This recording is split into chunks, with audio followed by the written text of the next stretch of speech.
We have finally arrived to the fourth and final part of the War and Peace Russian 1960s film series. And boy, has this been a journey. Not gonna lie, this is probably the most effort I've ever put in a YouTube making ever. Editing this, getting this on, this was a journey, guys. This was something that I just wanted. It felt like I needed to do, and I'm so happy to have done it. Especially with such a great film like this. Well, we're not done yet. We need to finish this first. So let's get to it, shall we? Let's watch War and Peace Part 4. Властью, врученную мне моим государем и отечеством, приказываю отступление.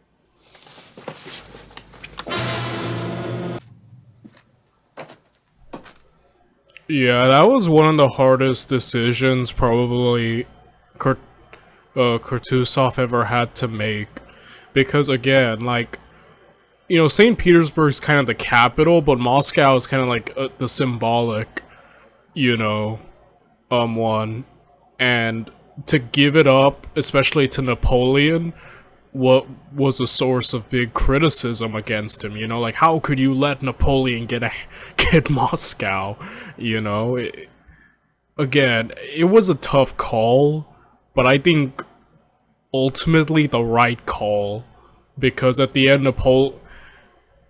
especially in what they do, which is burn it down, essentially robbing Napoleon of having it, and him remaining there too long, and the whole Russian retreat, then the Russian army completely hounding Napoleon. I think in the long run, definitely probably the best call, though at the moment you could kind of see something like this ain't easy, and he was criticized heavily for it, but yeah, tough call.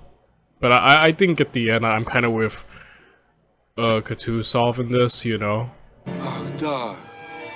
Послушай, Герасим, я прошу тебя, сделай, что я скажу. Слушаюсь. Кушать прикажете? Нет, но мне другое нужно. Мне нужно крестьянское платье и пистолет. Oh. Это чья же коляска? Разве вы не знали, барышня? Князь... Okay, so that's interesting. I was thinking, last time, Pierre witnessed again, the bloodiest battle of the entire Napoleonic Wars, Borodino, and, I'd imagine that someone as pure-hearted as he was, very a gentle soul witnessing all that, probably, it seems to have affected him. So he wants to disguise himself, and he wants a pistol, so it seems like he wants to now kill someone. And, yeah, I think witnessing all that, the darker side of war, it's kind of like an inverse to, when Andre witnessed, Austerlitz, he came back very much more pessimistic and, less,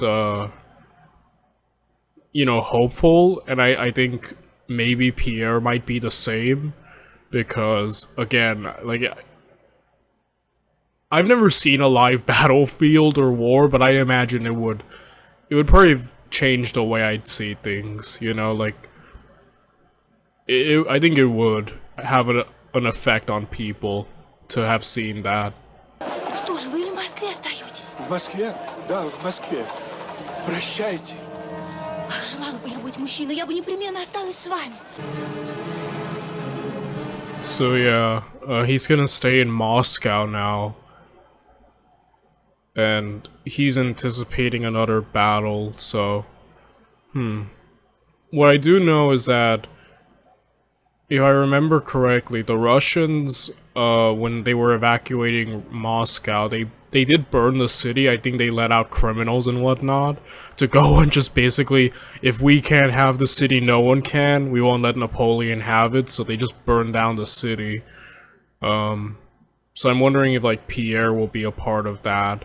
Kind of yeah, And here we have Napoleon just overlooking the city. Again, beautiful shot. Вот она. Это священная столица. Она лежит у моих ног, ожидая судьбы своей. Awaiting it. You know, that's interesting. That's the first time we've got an inside look into what Napoleon is thinking. He only said he said like one word in the first part. Last part he spoke only French, and there was no translations for what he was saying. And now here it's like we have a direct view into Napoleon's head. I don't know, that's just interesting. Like I said, I'm not sure if it's the way these YouTube videos formed it, like when to dub or not. But like, especially with the French, because all the Russians are you have subtitles for. For the French, it's been different. So I don't know. That's interesting. Странный, красивый, величественный город.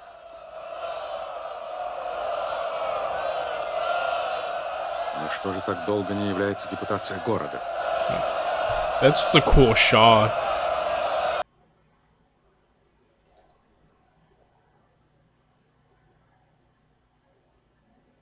What an eerie sight. Like a completely empty Moscow. Like, look at that. It's like eerily beautiful, you know what I mean? And this is where like Napoleon thinks he's won the war, you know? As he's taken Moscow, and yet like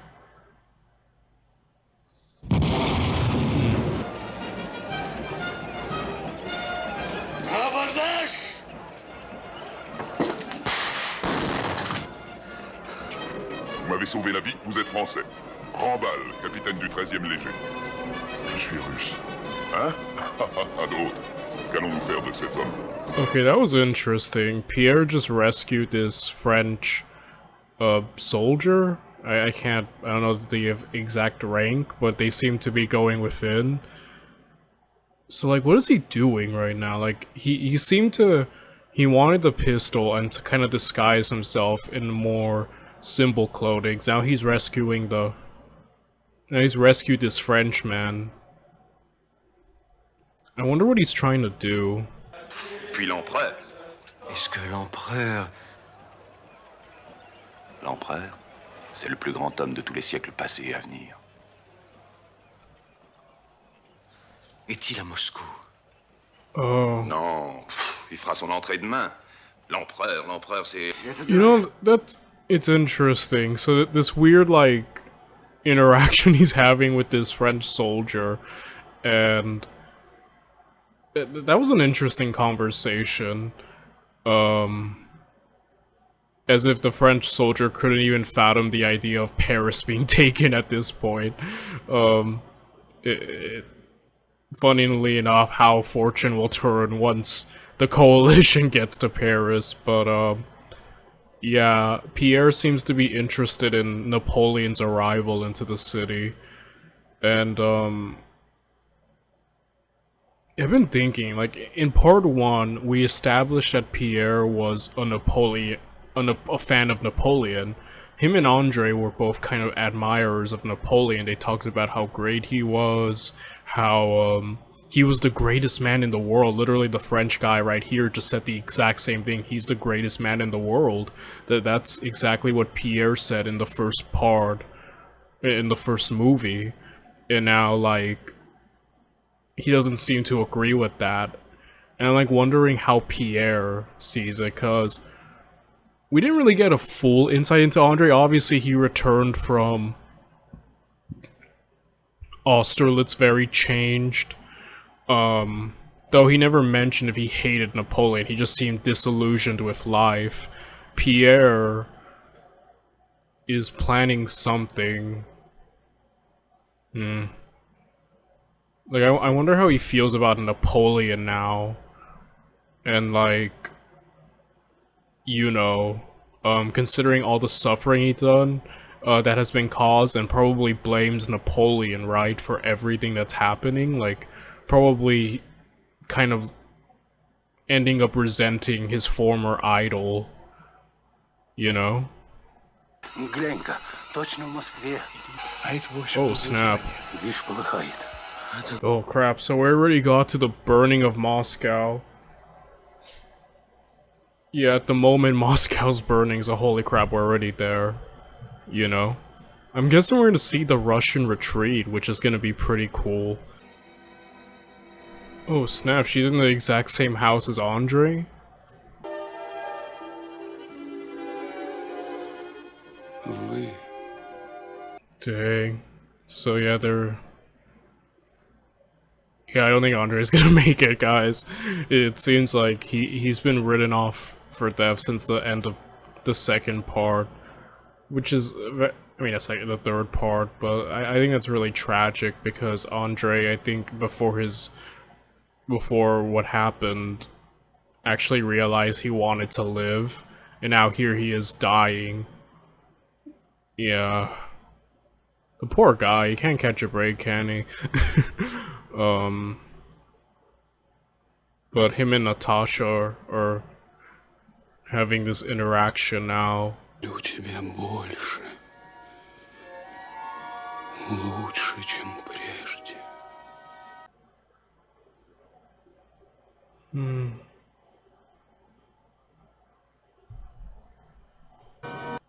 That was an interesting scene. You know, like... So Andre's here mortally wounded. He seems to kind of like not be fully into it. And yet... It seems like he has in a sense forgiven Natasha for what happened, even claiming that he loves her. Which I'll take that kind of as a sort of a sign of forgiveness.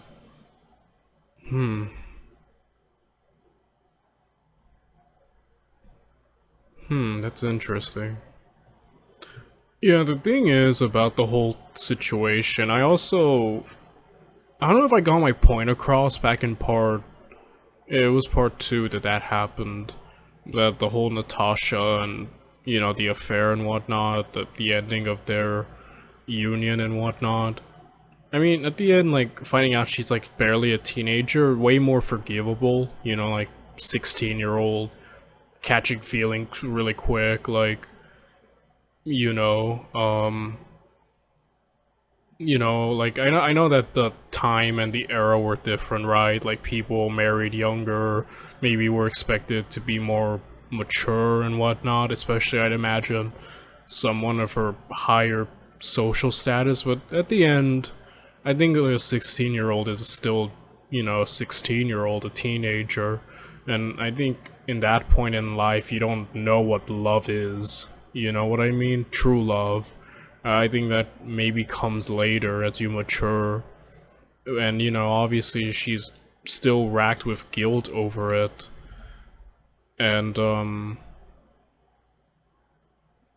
yeah, I'm, like, wondering if, you know, Andre is having this little thing where, you know, he's kind of, like, dying, he's hearing voices, seeing things, he doesn't seem bitter. I think it's just because I think he knows his time is up, so, like, he's kind of, like, I guess when you're dying or you're close to death, you kind of start seeing things differently, in a sense, like, why be upset, why go down, if I'm gonna die, why not, why leave holding on to any bitterness, and maybe he's just trying to see something good, so I'd imagine that would be a cause of his forgiveness, because his final act last time was him finding out he loved life, and he wanted to live, and he loved, you know, despite his pessimism, despite his pain, he still wanted to live, and now here he is dying, and I don't know, I think that had a pretty big effect, you know? Должен был, скрывая свое имя, остаться в Москве, убить Наполеона с тем, чтобы или погибнуть, или прекратить несчастье всей Европы. Holy crap, okay, that's a pretty big plot drop. Okay, so I was like wondering, Pierre has decided to remain in Moscow under disguise, and he said he wanted his pistol, and I was wondering if he was gonna be like a part of like some type of resistance, maybe with the burning of Moscow, but no, he straight up wants to murder Napoleon. I don't think he's gonna succeed. Something is just telling me he won't get the chance to. Imagine they actually did, he just murders Napoleon and they're like, and that's what happened. No, I'm joking, but okay, but that's such a big character change. Pierre, who has valued human life, like in part 1, he had his duel, and he was racked with guilt over it. He's like taking a human life that's unforgivable, and you know, he was relieved when he found out the guy he was dueling didn't kill him. And now we have, you know, he's been this source of strength for other pessimistic characters who've seen the ugly truths of war, like Andre, yet now it seems like Pierre has kind of fallen into the same line as Andre. Now it's like that innocence that he once had, that value for human life, that aversion to wanting to take life, and his old optimism, and seems to be gone, because now he's like, I'd imagine after witnessing the Battle of Borodino, he's just like, you know, like he's seen the ugly truth of war and life. Like, before he was removed from it, you know what I mean? He was always at St. Petersburg, he was always away from that. But I think witnessing that, he finally saw with his own eyes exactly what Andre and was talking about, what war is and the effect it has, and it's made him more, I guess in a sense, bitter. And you can definitely look at his desire as heroic in a sense that Napoleon is invading Russia, he's in the direct cause of all the suffering of all his, you know, friends and family, so like, it's perfectly reasonable anyone would become like this, you know, like, I you know, F Napoleon, I want to kill that dude, you know? But it is a little tragic to see Pierre go down the road, because I kept saying I think he was the purest soul of all the characters, and again, like, this kind of like symbol of positivity and hope, and to see that darkened by the harsh truth and ugliness of the world, and him kind of going down this path of like, I'm gonna kill this dude. It is sort of like it is sort of a tragic fall, you know, in a sense, in that he's changed now, and you see that.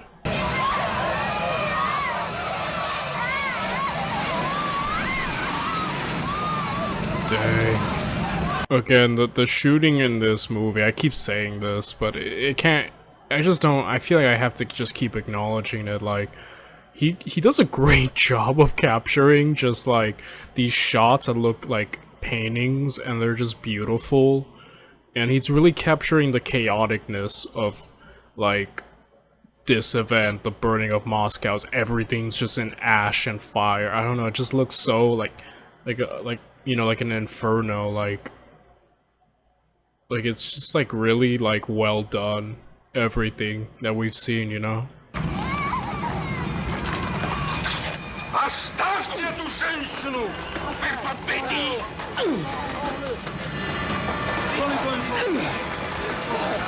Oh, dang.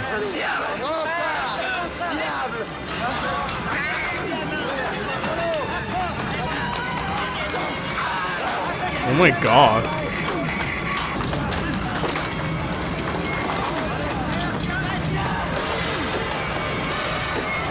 Dude, Pierre's manhandling the French. What the?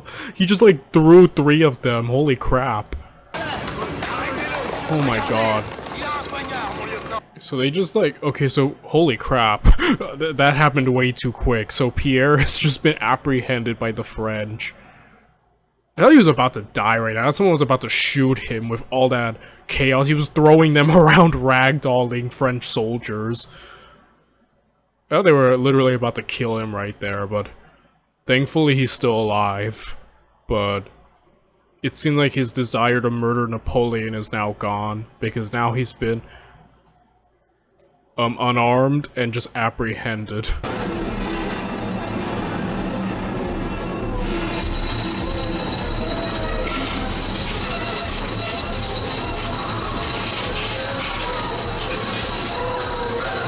good. Yo, this is like legit a horror movie.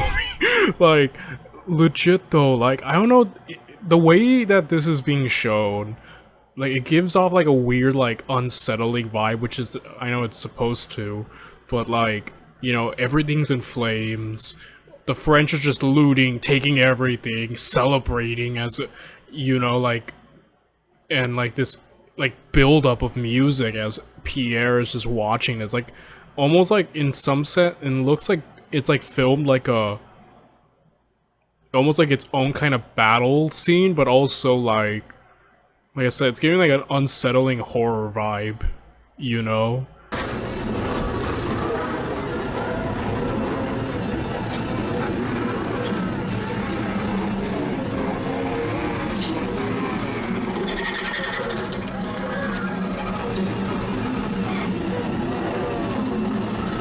Oh, oh.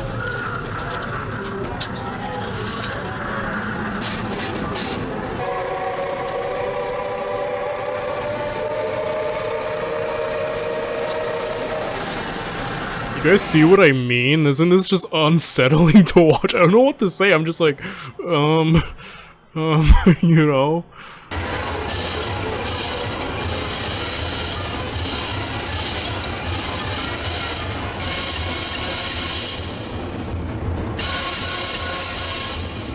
Yeah, almost like this weird madness revelry to it.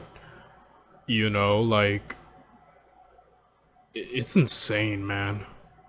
This is like insane.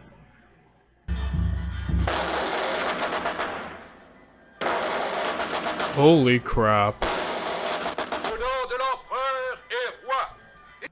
Okay, so like, that's not good. Those look like the kind of trees you tie someone to shoot them, like firing squads. And Pierre's with these other guys who I'm assuming are like seen as criminals by the French. Yo, are they gonna start executing people? Like, I don't know if Pierre gets out of this alive, guys, but I don't want Pierre to die.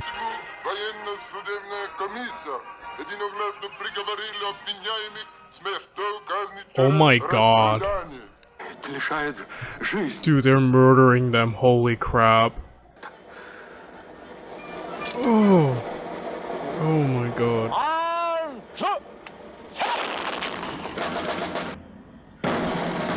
This is so dark. this movie got really dark. Like, there's like a really like, I don't know what else word to use, a dark vibe to this part than the other ones. I mean, the other ones definitely they had their moments for sure, but this is just like, between that scene with the burning of Moscow and everything looking like a horror movie, now just straight up executing people, like, this is giving like the worst kind of vibe, you know what I mean? Like, a really disturbing one that I don't know how else to call it other than just really dark and like disturbing, you know?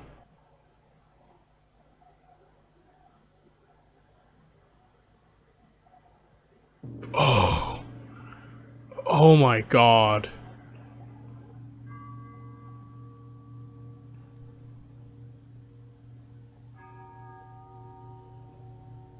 It's also more disturbing because that looked like a teenager, right? Like a really young kid. Dude, Sergey, if you wanted to show the ugliness of like life and war, you've done it, man. Like, this is just hard to watch.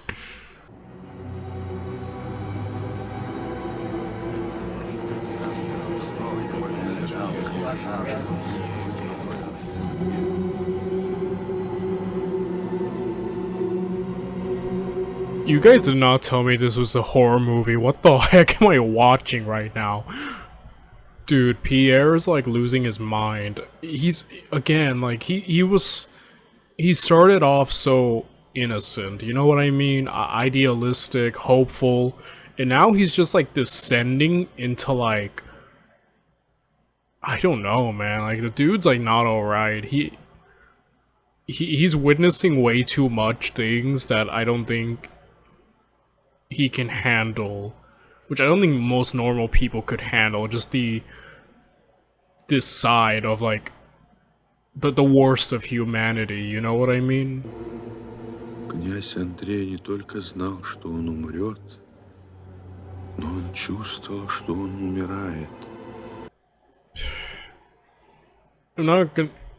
I've said it before that I think like Andre is my favorite character, so it seems like he's not long, and I'm like Pierre is like under, basically he's a prisoner of the French now, so I'm like, who's dying and who's not is like my question, you know what I mean? I mean, I don't want either of them to die, but like at this point I'm like, how do you get out of this, you know?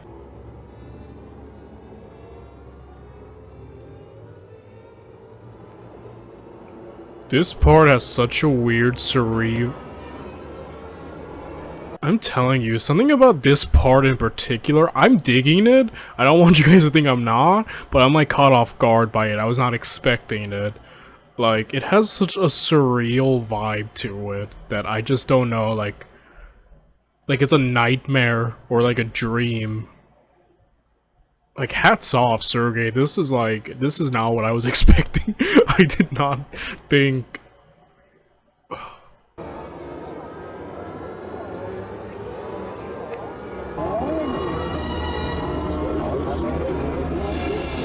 Yeah, he's seeing all kinds of people who have both died and who are still around, just all walking. He's dying. I don't think he's gonna make it, guys. He's like literally. This is so surreal. Is he like in heaven or like the afterlife right now? Like just waiting or crossing to the other side? It looks like that. Like it's supposed to be giving that impression.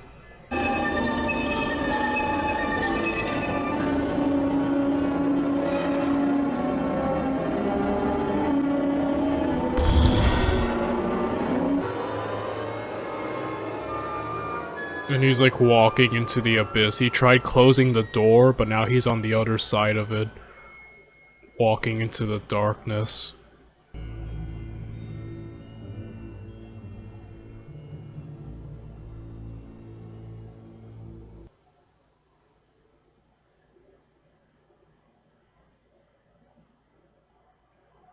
Is he dead? I think that was supposed to symbolize his passing. Dude, poor Andre, man. Watch the renner scene, he wakes up and he's still kicking. He just doesn't die. But it looks like that's where he died, dude. I have to say, I really liked Andre. He was actually my favorite character of this entire film series. Something about his journey from,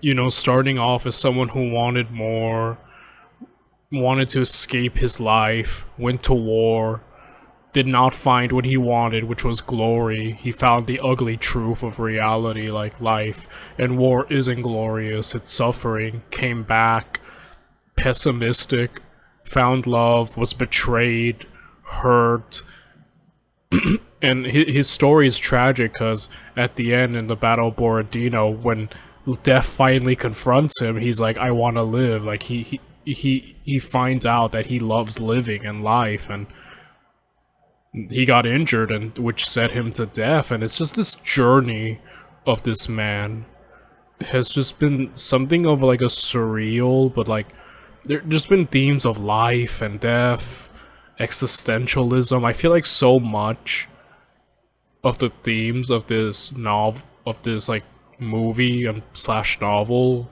he kind of like came from him. You know what I mean? Like, I don't know, man. I'm a little sad because I liked Andre. He is my favorite character, but I was really captivated by him.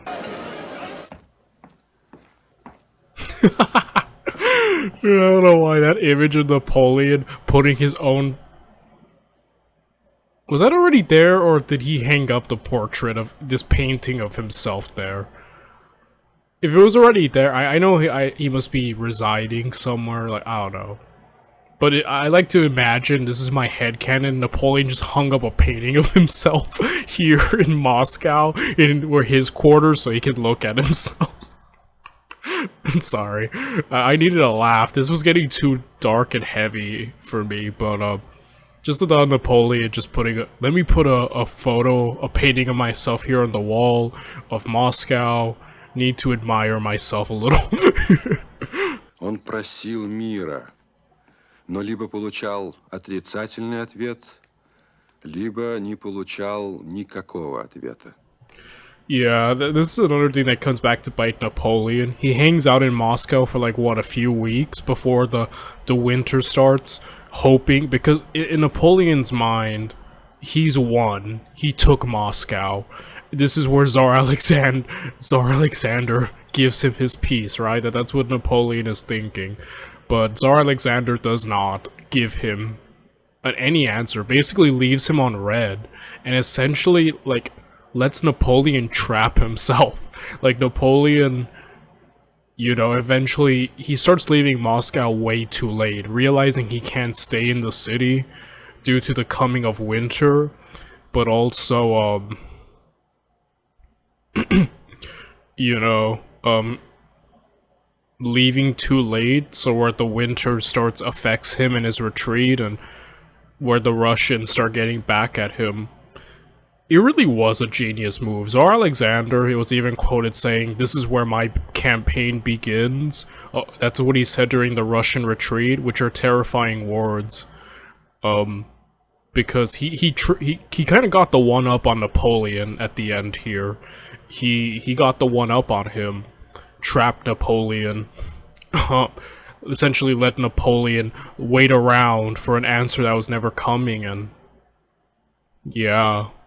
It really was, like, yeah, Napoleon really screwed himself over with this one.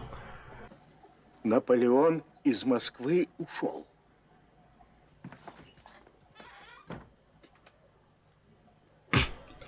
Yeah, again, Napoleon realized, holy crap, winter's coming and I can't stay in the city. Basically, he has to beeline out of Russia. Again, like, you could only imagine, like, Kutuzov made such a... Again, like, it was a call that was heavily criticized, but I think at the end, you know, proved good, because at the end the Russian army wasn't completely destroyed by the French, and the French had to retreat, basically being hassled by the Russian army. At points, even Napoleon's own life being at risk, as he was almost captured, like, again, like, having to run with their tails in between their legs, as it were. So it really was an ultimate victory for the Russians, at least there, you know? Pierre's still a prisoner. So they're just gonna take him. He might get rescued, actually, considering that the French eventually just had to leave their like, wealth that they accumulated. Horses, again, they walked out of this with, like, what, only 90,000 men? Like, they might just give up with the prisoners, like, oh, screw you, and just try to get out. So Pierre might just be rescued. At least I'm hoping, because losing Andre was already enough. I don't think we need Pierre to die.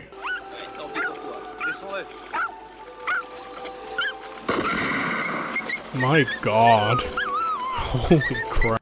This is sad, guys. I don't know. Holy crap. This part, man. This has been the roughest part to watch. It's just like, but it's so powerful at the same time. It's like, I know it's meant to be, but man, it's like, I guess poignant, you know?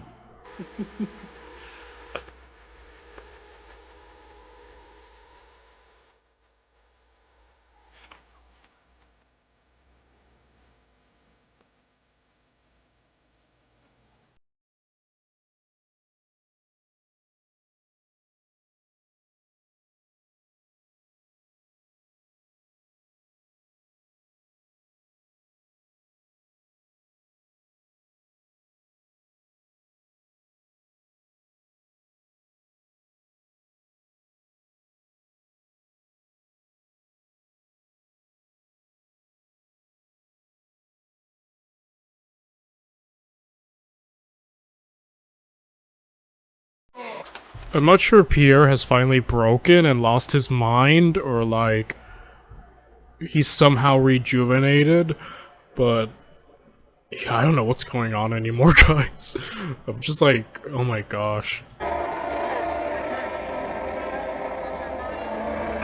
Oh wow. Okay, so Pierre has been saved, and I'm guessing these are the Cossacks. I'm assuming, taking back, you know, everything that, all the ground that the French took, you know. Oh.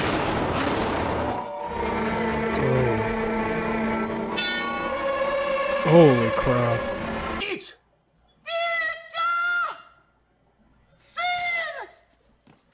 That sucks. Yeah, like, you know, yeah, so Petya, the youngest son of the family, just got murdered after joining the army. You know, that was, I did not expect that. Like, you know, like, he had all these scenes about his exuberance, right? I'm joining the army, yeah, like I'm riding with the cavalry, and then now he just gets shot. Like, that is just, that caught me off guard. I didn't think they were just gonna kill him. Oh my gosh. Dude, this part is like a gut punch. They're like, the emotions that I'm having, I don't know how to say it, man. This is like, this part hits hardest, you know?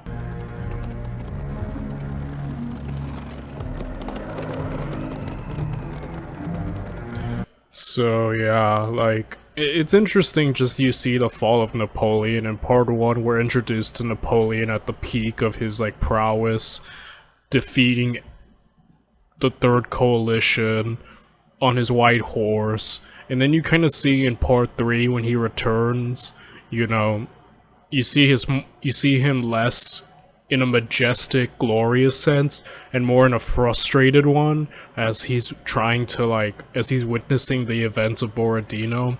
And in this part, just completely, like, defeated. He's, like, going away. Like, it really is just the perfect show of the fall of Napoleon, from an untouchable, you know, almost force of nature to now just a guy. I don't know, it's really symbolic. I like the way they portrayed Napoleon, you know, in this film. Probably one of the best portrayals of Napoleon of all time. Soldats, je tiendrai tout ce que je vous ai promis. Vous avez vu votre empereur partager avec vous vos périls et vos fatigues. Je veux aussi que vous veniez le voir entouré de la grandeur et de la splendeur qui appartiennent aux souverains du premier peuple de l'univers.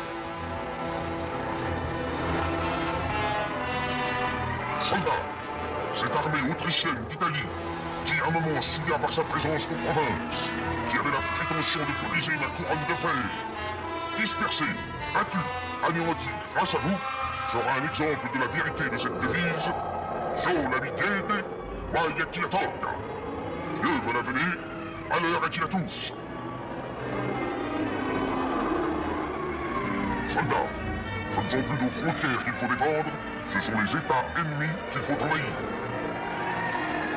Soldats, en promettant la paix au peuple français, j'ai été votre organe, je connais votre valeur. Vous êtes les mêmes hommes qui conquirent le Rhin, la Hollande et l'Italie, et donnèrent la paix sous les murs de Vienne et Tony. Soldats, il n'est aucun de vous qui veuille retourner en France par un autre chemin que par celui de l'honneur. Nous devons y rentrer sous des arcs de triomphe.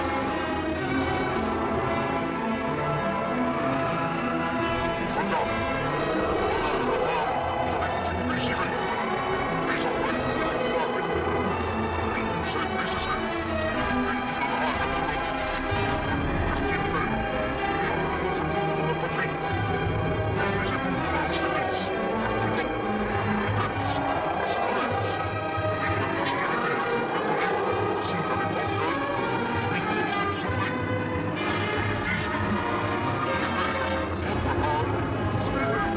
Again, that was powerful. Napoleon gives this speech, right? The speech before, probably took place before the Battle of Borodino. This, you know, look at all we've accomplished, we're gonna do it again.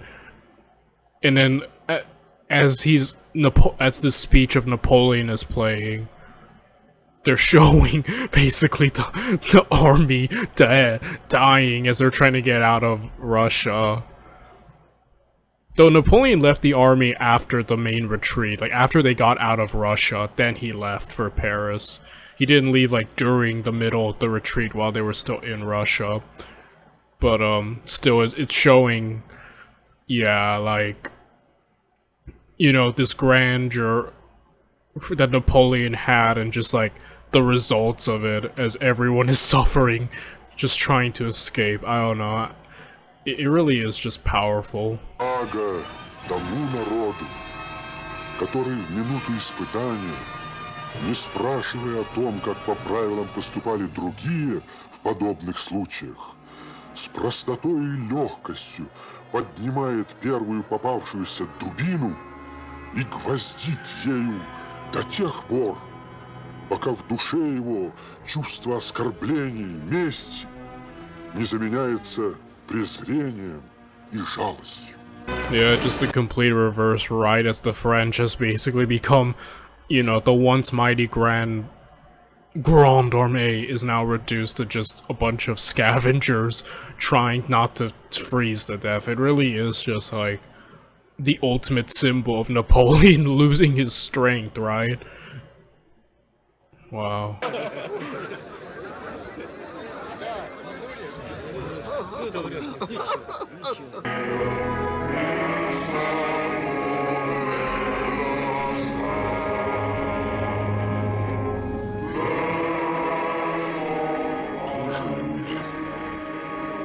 И полынь на своем кореню растет.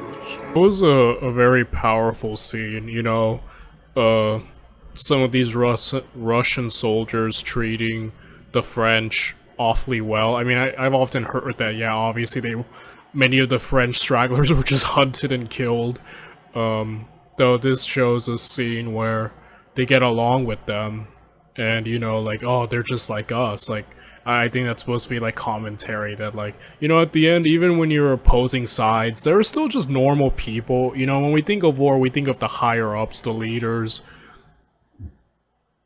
you know, but like many of the soldiers who are just fighting under them are just regular people.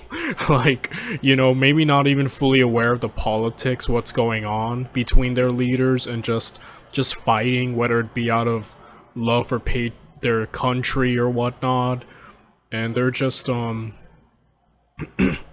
know, I think that's kind of the thing in war. You kind of realize that you're just fighting people just like yourself, and sometimes we want to dehumanize the enemy, like this otherness, like, oh, you know, they're monsters or that, but like, I think when you get down to it, at the end, these soldiers are just people with their own, like, hopes and dreams and lives and family and friends, and, you know, I don't know, it's always just good to remember that at the end, we're all just people. Yeah, so ultimately, a triumph for the Russians, driving the French out, and even Pierre is back. Though I don't know how affected he is after everything he went through, you know. Я, красивейший, умнейший и лучший человек в мире, и был бы свободен, я бы сию минуту на коленях просил руки. А я говорю, возьмемтесь рука с рукою, те, которые любят добро, и пусть будет одно знамя — деятельная добродетель. Я хочу сказать только, что все мысли, которые имеют огромные последствия, всегда просты. Вся моя мысль в том, что ежели люди порочные связаны между собой и составляют силу, то людям честным надо сделать только то же самое. Ведь как просто. Wow, that was...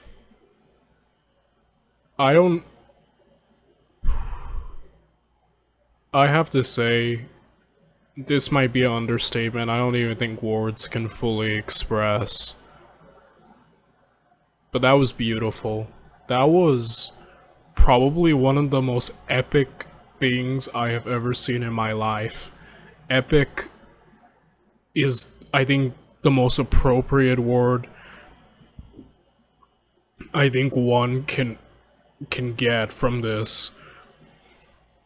And I think it might be the greatest Napoleonic era films. It's technically a film series, but it might be the greatest. Just everything, the battles, the characters, the intrigue, the events, it's just everything was amazing. And I have to say that I just loved all of this, you know. I mainly just watch YouTube history videos on this channel, and I've kind of been pushing a little more into historical movies a bit, and this one was, ever since we did Waterloo last year, I knew that this had to be kind of the thing, and this was, you know, I knew this would be a monumental undertaking, to do, like four films, over 7+ hours, I'd imagine, or nearing, a lot of hours, you know, but like, I'm glad I did this. This is probably gonna be, not only was this probably the best experience I've had on this channel watching something, but I think this is probably the project I'm most proud of. You know, watching this and experiencing Leo Tolstoy's novel brought to life by the amazing director Sergei Bondarchuk, who might just hold the record as probably the greatest Napoleonic era film director. Wait, it sounds like he was in the Napoleonic era, but you know what I mean. His movies from Waterloo to this can't be topped. He is the gold standard for Napoleonic content, in my opinion. No one has outdone him. And it's just, again, I loved everything. I liked all the characters, Natasha, Pierre, and Andre. Those were kind of the main trio, but this was just a movie that brought me through so many emotions, self-reflection, made me a bit introspective. Especially this part made me like really introspective. Like I'm not trying to show it, but I kind of got emotional there at the end. It really, that was an experience, dude. This is a masterpiece. This is like art. In my opinion, art brought to life, and this is probably the most engaged, unless we discover time travel, this is probably the closest we could ever get to seeing something like this, you know, like a look into a world far past. And again, like this has been an undertaking, and I've been so proud of this, and I hope this does well, because if this doesn't, I'm probably never gonna do another movie reaction again. I'll be disheartened if these 4 videos of this series I posted don't do well, but I still wouldn't take it back, this experience. I'm glad I still did it, and I'm glad I experienced this, and I hope you all enjoyed watching me experience it, maybe watching it yourselves, because I do put the link in below. You can see the movie for yourself, because I know I cut around and whatnot, but you know, I'm glad we went through this journey together. You know, this project probably has been my passion project for this channel, and I would say this is like the project and series that I've been most proud of, and I've put most of my work to seeing. And I'm gonna read the novel, like, you know, I'm definitely gonna be reading it. It's a really large novel, so obviously I haven't had the time yet, but I'm gonna try to make as much as I can to read this great book. And I think, it is not just one of the best Russian novels, it's one of the best novels, period. And I would say the same for this as a film. It's not one of the best Russian films, it's just one of the best movies I've ever seen. period. And I've had to go to a lot of foreign movies to kind of get like these takes, you know. But again, who better than the Russians to tell one of the story of one of, you know, this Russian novel. Again, this was probably the best experience I've had on this channel, and I enjoyed it very much. And, you know, thank you for those of you who went with me through this. It means a lot.